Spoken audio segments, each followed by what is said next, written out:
Gerontological Society of America, Meaningful Lives as We Age. Welcome to GSA Policy Profiles, providing insights into current aging-related policy issues from those at the forefront working to develop evidence-based policy. Welcome to the GSA Policy Profiles. I'm Trish D'Antonio, Vice President of Policy and Professional Affairs at the Gerontological Society of America.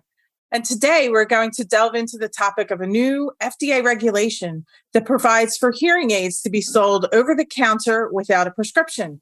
I am here with Dr. Frank Lin, Director of the Cochlear Center for Hearing and Public Health at the Johns Hopkins Bloomberg School of Public Health. He is also Professor of Otolaryngology, Head and Neck Surgery at Johns Hopkins.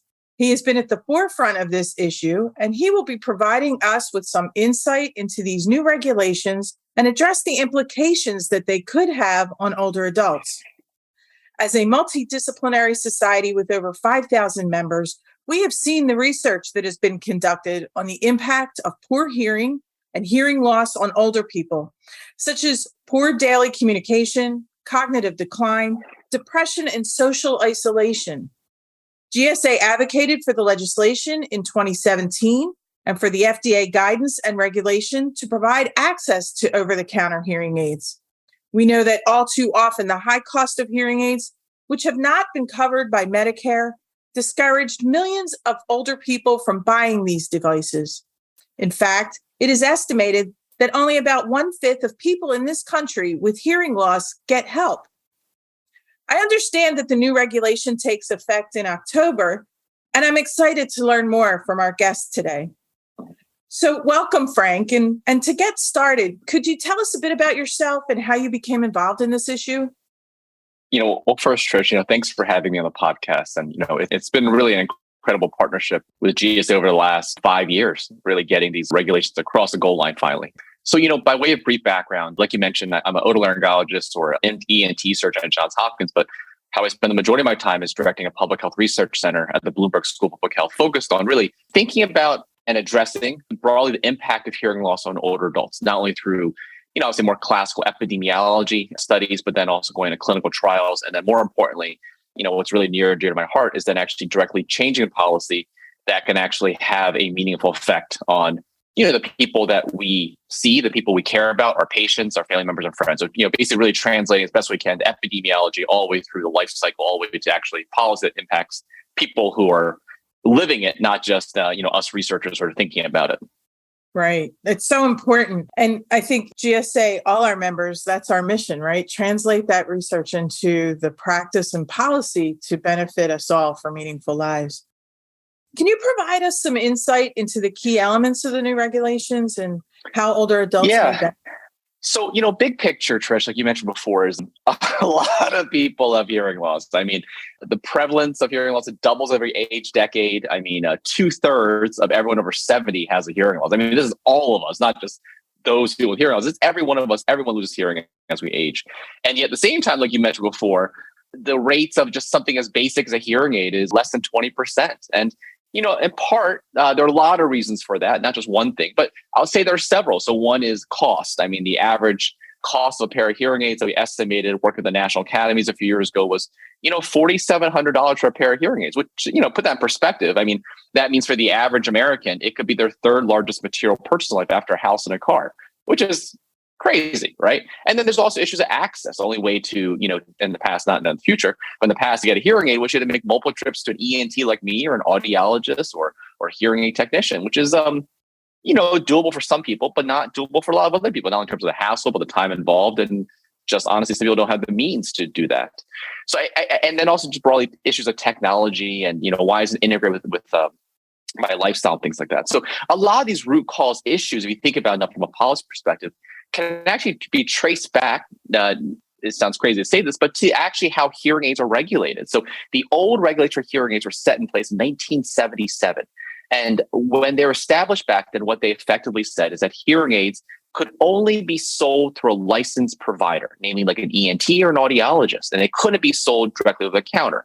And listen, that made sense 45 years ago because the only way for a hearing aid to be safe and effective 45 years ago was it really had to be given through a licensed provider who could properly program the analog device and make sure it's fit and it wasn't too loud and things like that. Fast forward 45 years later, it's not the case anymore.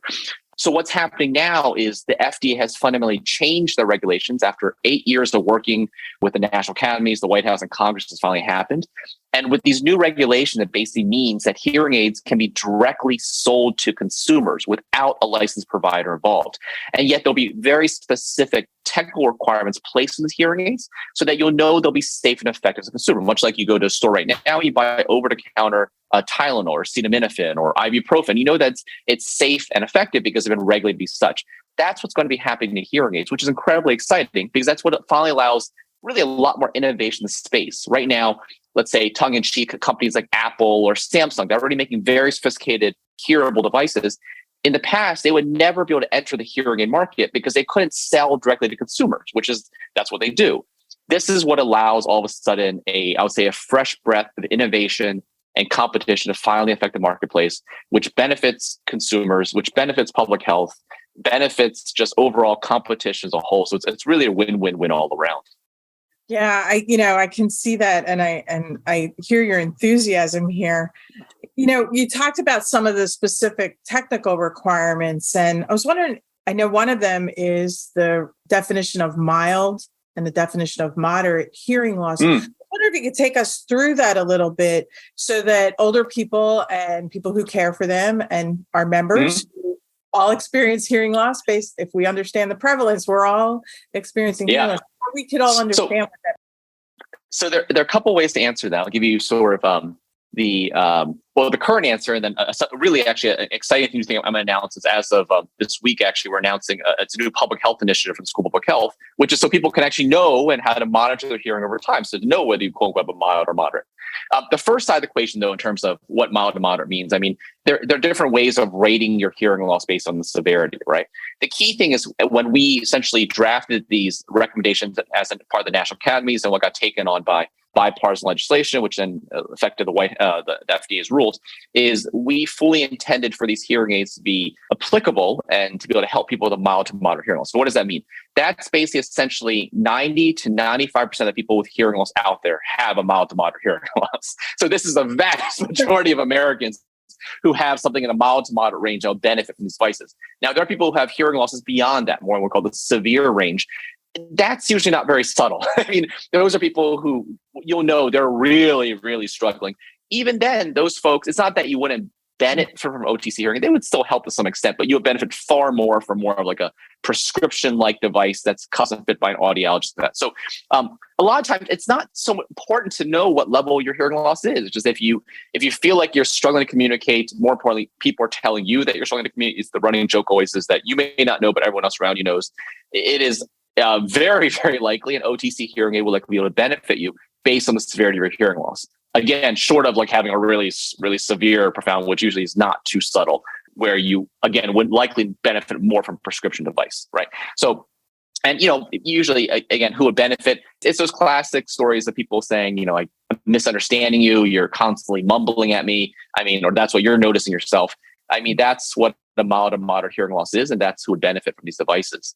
Now, the other nuancing of this is we're really excited. We've been plans for a year and a half from the Bloomberg School of Public Health is that you realize for any other chronic health condition out there, let's say high blood pressure, diabetes, high cholesterol, a lot of times from a consumer-facing side, there's actually a metric that consumers just know to monitor a little bit over time. They know what that number means. So you might roughly know your blood pressure. You might, if you're diabetic, you may track your glucose. So you know that, glucose around 90 is great. And it's 160, 180, not so great, right? Likewise, the same thing for cholesterol. You're under 200. Yeah, it's pretty good. If you're creeping up over, not ideal. You might want to change lifestyle behaviors. So it's, that it's a common thing for a lot of consumers, patients, that there's some consumer facing metric that people know about. It's not the only metric, but it's just one that you can track. Hearing, you realize there's nothing on the consumer facing side. We're left with these terms like you mentioned before, mild, moderate, like no one knows what that means. And yet there's a one really good metric we use all the time clinically for research purposes, but we never report back to patients, which is basically called the 4-frequency pure tone average. It's measured from your audiogram. It's roughly between 0 and 100. And it basically just represents how loud sounds have to be for you to hear it. So 0 would be like you're great hearing, you're hearing really soft sounds. 100 is like you have a profound hearing loss. It sounds to be 100 decibels, which is really loud for you to hear it. That metric is amazing because that's the metric that we use to link hearing loss epidemiology with, bad outcomes. That's how we measure hearing. Yet no one knows that number. Amazingly, that number now, in the last few years, all of a sudden meeting this criteria, becoming a really useful patient-facing metric because it's accessible right now on the iPhone platform. You can go into the health app, you can measure your audiogram, and it gives you your hearing number. Yeah. So, and then at the same time now, if you know your hearing number and it's creeping into a range, it's going up over time, you can act on it. You go get an OTC hearing aid. And I'll tell you that number 2 is the whole basis of how we classify hearing loss. It's a whole basis of understanding risk around hearing loss and things like conditions like dementia. So the campaign, I'll flagrantly put a plug out there for right now. It's broadly called the Know Your Hearing Number Initiative. The website is www.hearingnumber.org, and it's being run out of the Bloomberg School of Public Health. We are actively seeking out collaborations primarily on the consumer tech and industry side of things, because what consumer tech wants to do is, as they have these wonderful technologies for consumers that can benefit them, the question is, how do they communicate what they have to consumers, so consumers can understand what it is rather than using terms, mild hearing, moderate hearing loss. But if consumers understood their metric, it can shape behaviors. And lastly, I know I'm going on about this a little bit, but I'll just give one really pithy example of this. So my hearing number is a 12 in my right ear and 10 in my left ear. So, and we typically say if you're better than 20, less than 20, that's considered the normal range of hearing. Like you hear sounds softer than 20 decibels, which is like a soft whisper. So as a 45-year-old man, my hearing is completely in the normal range, right? But case in point, I had my daughter, who's 16 years old, recently get her hearing number from her iPhone, and hers is a -3, right? And listen, that's really soft sounds. And listen, that's to be expected because she's 16 years old and she's healthy, and that's normal for someone that age.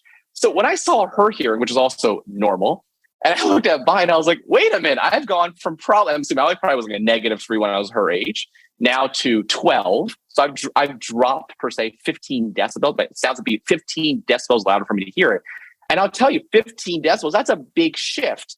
And yet, it's still considered normal, which is broadly, but in the last 30 years of my life, no surprise, my hearing number has gone down a bit, right? And listen, 10 years from now, my hearing number may be 20, which is still quote unquote normal. But I can guarantee you that's going to affect what I can hear. So ever since then, and, I measure this all on I use an iPhone, and, right now as I'm talking to you, I'm using these AirPod Pros. So with the Apple platform right now, if you plug in your audiogram that you do on the phone, you can customize the output of your AirPods. So it adjusts it based on your level of hearing. And at first I didn't like it because, environmental sound, I was walking on the street, the transparency, so things sound a little loud. And I was hearing these little clicks I don't normally hear.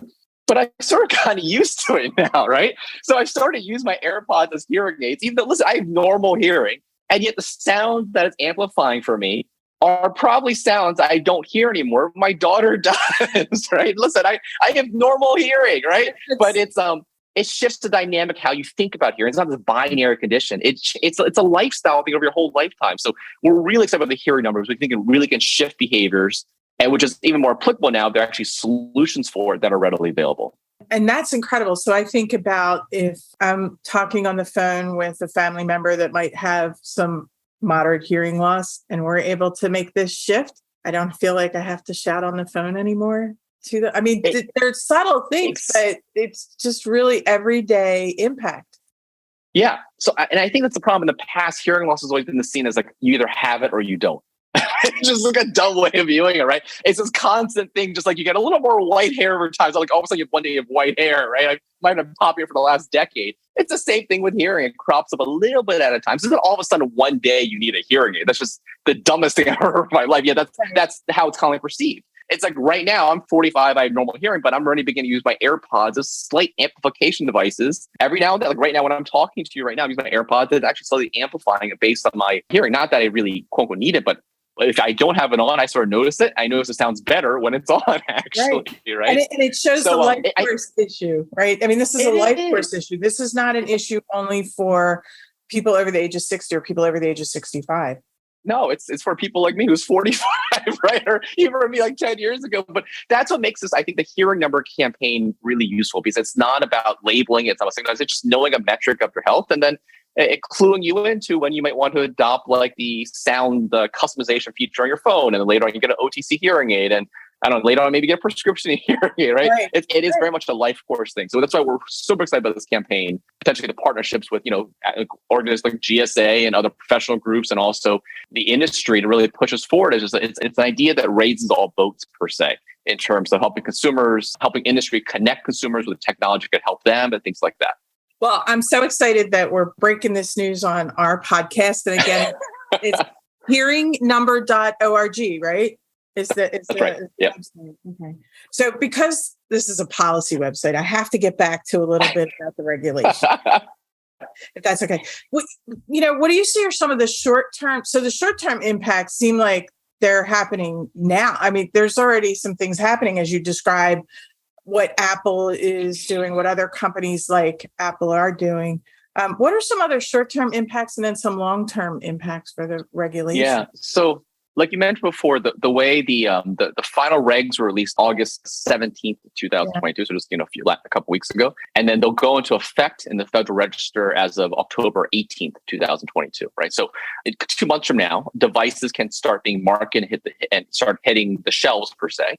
And we expect early on there will be likely at least a couple that hit the shelves really quickly, because these companies actually have been preparing for this for over 2 years now, so they're prepared to act very quickly. Whereas other companies who are just moving to space right now, they'll still need to seek approval for the devices from FDA. So this is actually very important. But FDA has initiated, it's going to be a 510K pathway, a pre-market notification pathway. And that's, if you ask me, that is really the sweet spot. That basically means for a company to market their product as OTC hearing aid, they need to submit at least some basic level of documentation evidence that their devices meet the specs. And that's great, because even though it adds a regulatory barrier slightly, it's good in the initial phase of the rollout, because then you can be insured as a consumer. If you see something labeled as OTC hearing aid, it really actually went through some basic vetting to ensure it's meeting performance criteria. So I think early on, beginning of October, you already see some devices on the shelves per se, but likely in the next year, it's going to be a much more aggressive rollout of the devices, because it's pretty crazy to say this, Trish. It's not often you see a completely new classification of devices all of a sudden being available to consumers. And from an industry point of view, this is 40 million people, right? Of which the only solution now for a lot of consumers is to spend $5,000 on a pair of hearing. So there's a lot of room here for innovation, competition, carving out niches, right? It's from a business point of view, the market has never been fully segmented, right? People have segmented the market for people can afford $5,000 essentially, and the rest of the market's like, forget them, right? There's a tremendous amount of opportunity, which makes it really, really cool. At the same time, I'll say too, it's another thing, not only the devices, but people are still figuring out even what is the channel for sales, the sales channel, right? Is this being sold through a Walgreens or CVS? Is it being sold through a Best Buy? Is it being sold through Costco? I mean, what is a sales channel? And it's probably any and all in the end. And yet for these retailers, they've never had to really do this before. I mean, CVS, Walgreens never really sold hearing aids right over the counter. They never have. Best Buy, I'll tell you, has been pretty aggressive in the space. Best Buy, as soon as the regs were launched, they announced that they're setting up a Best Buy hearing center. Right. So I think there's going to be I'll say, well, in a good way and bad way, I guess, in the next couple of years, the wild west out there, right? People are going to be seeing what sticks to the wall. And this is, I guess, the beauty in some ways. And I'm relatively left-leaning liberal for some things, but I really believe in capitalism to some extent. This is where capitalism does its good thing, because there are many ways to get to the final prize per se of ensuring that consumers' needs are met here. Right. And there are probably many ways to do it. And there'll be many people exploring how to best do it. And of course, there's opportunity for us to continue to be active in monitoring this, because as with any regulation, there may be times that there needs to be some modification or there needs to be some changes, because when we get out into practice, we start to see some other things that maybe weren't contemplated. So certainly, I see this opportunity for not only GSA, but for others who've been advocating along the lines to continue to monitor how this works in practical settings. And then also, I think how we're educating consumers about what does this mean, right? There's so much opportunity here and necessary opportunity, necessary pieces here so that we make sure consumers and caregivers are using this correctly, right? That's absolutely right. Yeah. And Tricia, and from a policy lens, I'll tell you one thing that, we worked with you guys on about a year ago now, and we hope to continue essentially raise this issue again, hopefully as soon as next year again, is the issue of Medicare coverage. Right. So Medicare, as all of us knows, traditional Medicare does not cover, it's a statutory exclusion, anything around hearing aids or any hearing aid related services, right? But what's really needed, though, going forward is that even though hearing aids, over-the-counter hearing aids will be hitting the market, we expect them to be eventually, hopefully the next year or so, already in the cost range of most, hearable like devices, a few in the low hundreds at best, essentially.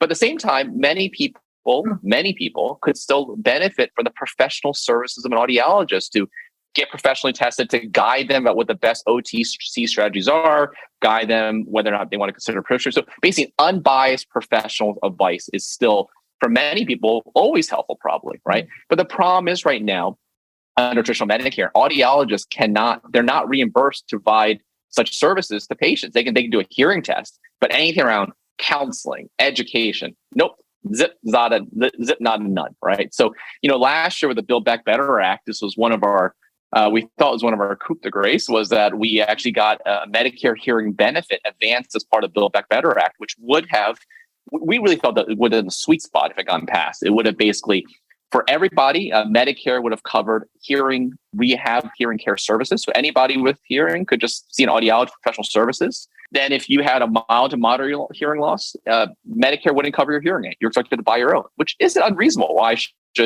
our tax dollars pay for someone's Apple hearing aids, tongue in cheek, right? But it makes sense that if hearing aids are readily available over the counter, they're inexpensive, then sure, there's no reason Medicare needs to pay for it. But then if you had a more severe hearing loss, then a prescription hearing aids were covered. So we thought that was a sweet spot where Medicare would, essentially split the difference with consumers. We cover your services, hearing aids. If you have a mild to moderate, you just cover your own because it's relatively inexpensive. More severe, then yes, we cover prescription hearing aids. So that did not get advanced as part of the Build Back Better Act. Fortunately, as all of us know, the Inflation Reduction Act was signed to law just last week, which includes a tremendous cost savings for Medicare in terms of prescription drug coverage. Despite the efforts of Senator Sanders, he wasn't able to continue to advance the hearing benefit, just had to be a stripped down bill. But we certainly hope in the future we'll be able to advance again the Medicare legislation, because I think that it gets in sweet spot. Many people still need the professional service of audiologists to guide them. And that's what we really need covered, irrespective of almost the coverage for hearing aids. And we think there hopefully may be a window in the next couple of years. A big thing that we're hoping may drive this push again is with the maturation of an OTC hearing market. So policymakers can see that they're actually widely available OTC hearing aids are inexpensive, but that people still need services, right? So that's one thing. So it shows that the cost to Medicare in the end does not have to be extreme, because you're not covering hearing aids for a lot of people. You're just covering the services, right? Which is different. At the same time, a big NIA, National Institute on Aging funded trial that I've been leading now for the last 5 years, and I can't believe it's finally wrapping up end of this year with the results available next year, is this very basic question that we alluded to before, that we see epidemiologically hearing loss is arguably the largest risk factor now for dementia. But does that mean if we treat hearing loss, does that actually reduce the risk of cognitive decline or dementia? That is what it's called the ACHIEVE trial, which is being funded by our NIA dollars, our tax dollars. We've run it for 5 years. The trial finishes up at the end of this year. So next year, second quarter of next year, we will have a trial readout results of whether or not treating hearing loss among older adults with a mild to moderate hearing loss does in fact reduce your risk of things like cognitive decline, dementia, healthcare costs, brain structural atrophy, and MRI. We'll have definitive trial results of that next year.